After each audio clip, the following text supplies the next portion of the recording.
If you're patriotic, then you realize we are celebrating our 250th anniversary as a nation this year. And I have two cards for you, utilizing the newest collection from the Greetery. Coming up next on Catherine Paper Art. So today I am going to be making a shaped card, and I will be using the Greetery's newest release, the Fete and Fiesta.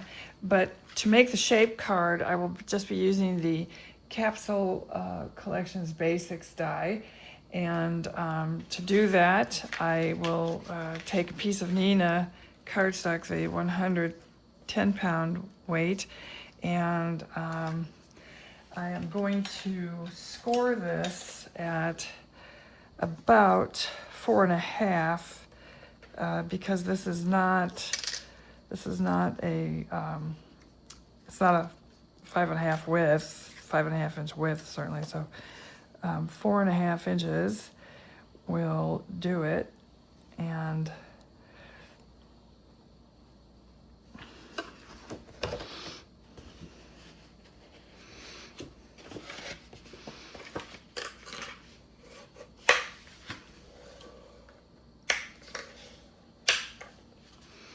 I am making a horizontal card, not a vertical card. So to have it be hinged at the top, I'm going to place my die over the score line so that it doesn't cut into the score line, and that way it will maintain a folded edge. I don't know if you can see that. I will zoom in. So here I think you can see how the die, overhangs the folded edge, and that way when I run it through the die cutting machine, I will have a folding card. So I'll run this off screen and be right back. Okay, here is my shaped card, and now I will go ahead and cut out my pieces. This is going to be a Freedom 250 card, so the background is going to be blue. It's going to be a red, white, and blue card, and I am going to emboss this with the newest embossing folder from the Greetery, of course, and it's very pretty. It's the pretty Picado, and I really like it. And it's just, if you haven't seen it, it's very lovely, just really very lovely.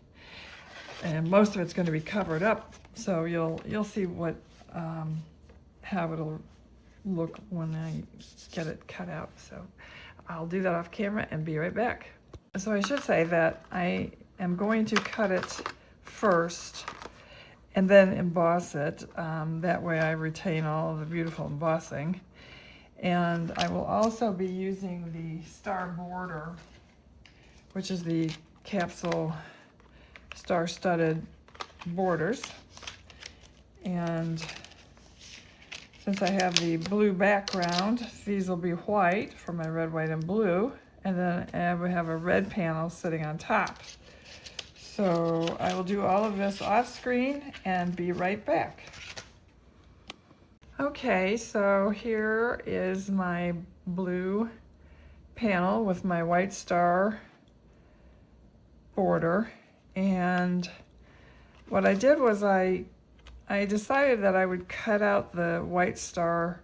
Well, I cut out a star border out of the blue also, and then inserted my white border in there and embossed the two together versus gluing the white star border on top.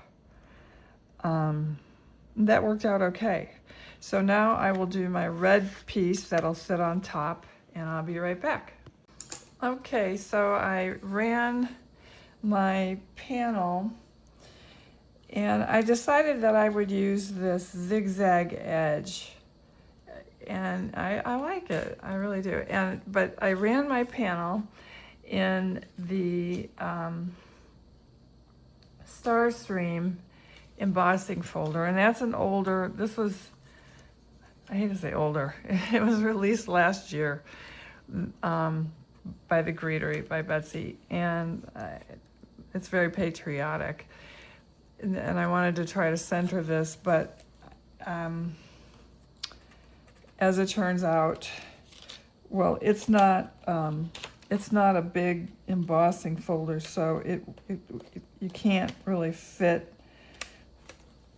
the whole thing in and try to get it, try to get that image centered. And you can see that I went out of bounds.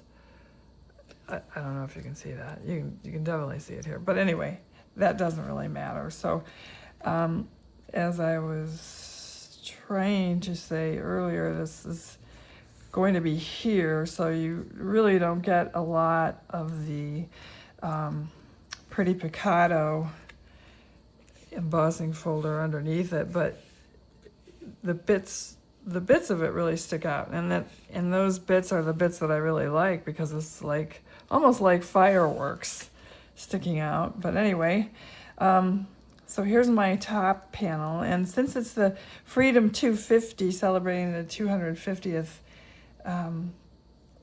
birthday of our nation, I used the Just for the Ages. I used the For the Ages detail dies, and cut out the 250.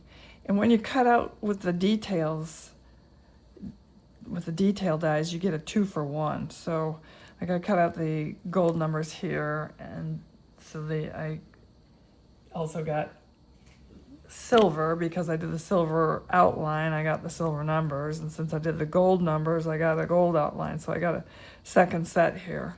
So I will be making a second card, but for now, this is my focus here. So I want to bump this panel up, and what I did, this red panel, what I did was I glued some scrap pieces underneath it, but I think I might just still use some foam squares because I'm not getting enough lift with that. And anyway, I'll try it and see how it goes. I can always take them off if it's too much lift.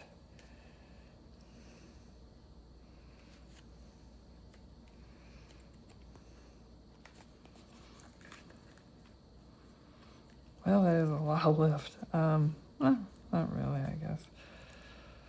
I should press it down. Well, in any case, I should pick out a sentiment first, because I do have to stamp that inside. So this is going to be a 4th of July card, but I want to get freedom in there somewhere, and I don't really have a good sentiment. And I have lots of good sentiments for 4th of July, but I don't have like, here's my celebrate freedom. It's so small. I want a big celebrate freedom. So I might have to use my Cricut for that, but I'll see what else I've got, and I'll be right back. So what I'm doing is gluing the card front on, and I ended up having to back it with a plain white panel just to give it some stability, and that's fine. And I think because I had embossed the panel with the star border, made it a little more fragile, but putting another embossed panel behind it helped make it a little more rigid. It would be better if I could glue this on where it's supposed to be. The thing about embossing these stretches them. So when you're making a shaped card, it doesn't exactly want to fit the card, because the embossing stretches it, and the card itself is not stretched. It almost fits, but not quite. Not enough to really muck it up or anything like that.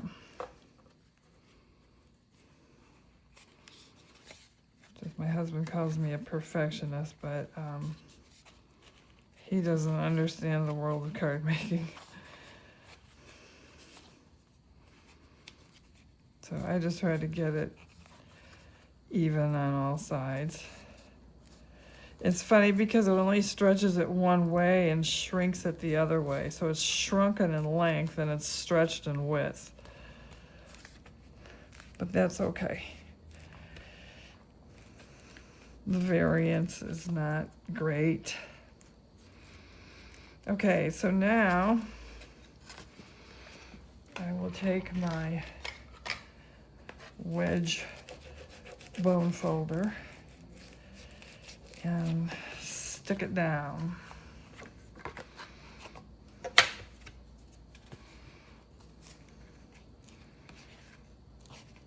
I see, it's just a little bit off still. All right, so this is my Freedom 250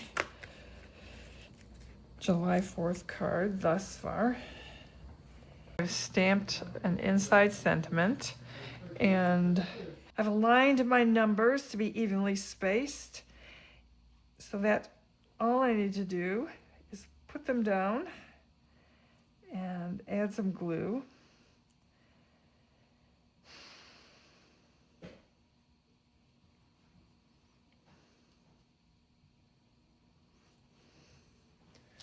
And then I can pull out the little paper guide.